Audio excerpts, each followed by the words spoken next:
Hello everyone. 26ನೇ ಪ್ರಶ್ನೆಯನ್ನ ನೋಡೋಣ. 5,6 ಮತ್ತು 1,3 ಈ ಬಿಂದುಗಳ ನಡುವಿನ ದೂರವನ್ನು ದೂರ ಸೂತ್ರ ಉಪಯೋಗಿಸಿ ಕಂಡುಹಿಡಿಯಿರಿ. ಸೊ ದೂರವನ್ನ ಕಂಡುಹಿಡಿಯೋದಕ್ಕೆ ನಾವು ಬಳಸುವಂತಹ ಸೂತ್ರ ಅಂತ ಅಂದ್ರೆ ಡಿ ಸಮ ವರ್ಗಮೂಲ x2 minus x1 square plus y2 minus y1 square. So x2 ಬೆಲೆ ಏನಾಗಿರುತ್ತೆ 1, ಹಾಗೆ x1 ಬೆಲೆ 5.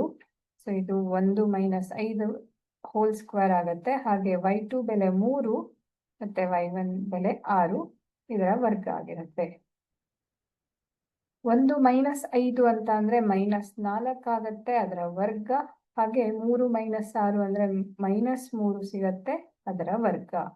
ಆದ್ರೆ ಮೈನಸ್ ಇರುವಂತಹದ್ದನ್ನ ನಾವು ವರ್ಗ ಮಾಡಿದಾಗ ಮೈನಸ್ ಇಂಟು ಮೈನಸ್ ಪ್ಲಸ್ ಆಗೋದಕ್ಕೆ ಇದು 4ರ ವರ್ಗ, -4ರ ವರ್ಗ ನಮ್ಗೆ +16 ಸಿಗತ್ತೆ. ಅದೇ ರೀತಿ -3ರ ವರ್ಗ ನಮ್ಗೆ +9 ಸಿಗತ್ತೆ. ಇವೆರಡನ್ನ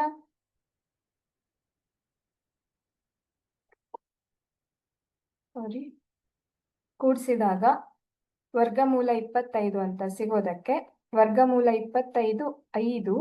ಹಾಗಾಗಿ ಇದರ ಬೆಲೆ 5 ಮಾನಗಳು. ಅಂದ್ರೆ ಡಿ ನಮ್ಗೆ 5 ಮಾನಗಳು ಅಂತ ಸಿಗತ್ತೆ.